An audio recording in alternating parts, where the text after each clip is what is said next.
Hello friends, ಇದು ನಮ್ಮ ತರಕಾರಿ ಸಸಿ. ಇಲ್ಲಿ ನೋಡಿ, ನಾವು ಅಲಸಂಡೆ ಮತ್ತು ಬೆಂಡೆಯನ್ನು ಮಾಡಿದ್ದೇವೆ. ಅಲಸಂಡೆಗೆ ನಾವು ಹೀಗೆ ಬಲೆಯನ್ನು ಹಾಕಿ ಅದನ್ನು ಬಳ್ಳಿಯನ್ನು ಅದರ ಮೇಲ್ಗಡೆ ಹೋಗುತ್ತದೆ ನೋಡಿ.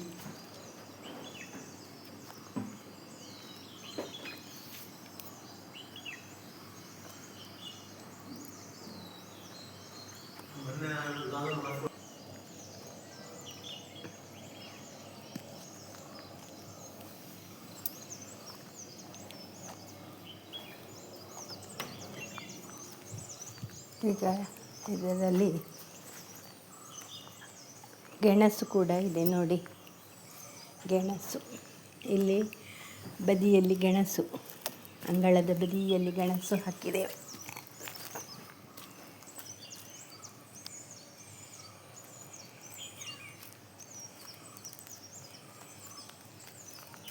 ಹೀಗೆ ಅದಕ್ಕೆ ಶೇಡ್ ನೆಟ್ಟು ನಾವು ಕಟ್ಟಿದ್ದು, ಅದು ಬಿಸಿಲಿನ ಇದಕ್ಕೆ ಅದು ಬಾಡುತ್ತೆ ನೋಡಿ. ಡ್ರಿಪ್ಪಲ್ಲಿ ನಾವು ದಿನ ನೀರನ್ನು ಹಾಯಿಸೋದು ಅದಕ್ಕೆ.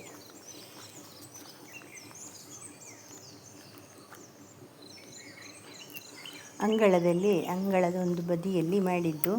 ಇಲ್ಲದ್ರೆ ನವಿಲಿನ ಕಾಟದಿಂದ ನಮಗೆ ತರಕಾರಿಗಳು ಯಾವುದೂ ಸಿಗೋದಿಲ್ಲ. ಇಲ್ಲಿ ಹರಿವೆಯನ್ನು ಸಸಿ ಮಾಡಿದ್ದೇವೆ. ಹರಿವೆ, ಬಸಳೆ ಮತ್ತು ತೊಂಡೆ ಎಲ್ಲ ಮಾಡಿದ್ದೇವೆ ನಾವು. ಅದೆಲ್ಲ ನವಿಲಿನ ಕಾಟದಿಂದ ನಮಗೆ ಏನೂ ಸಿಗೋದಿಲ್ಲ.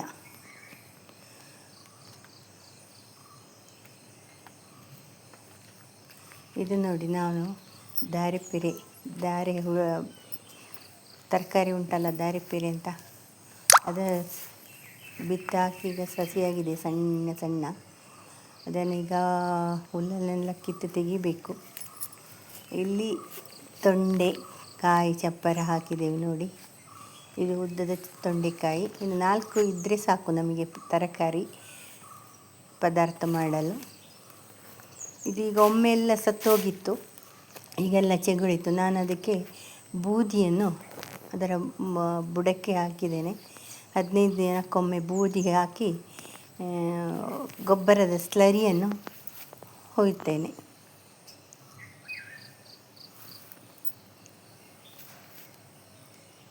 ನೋಡಿ, ಇದೆಲ್ಲ ಸತ್ತು ಹೋಗಿ ಈಗ ಪುನಃ ಚಿಗುರಿದ್ದು.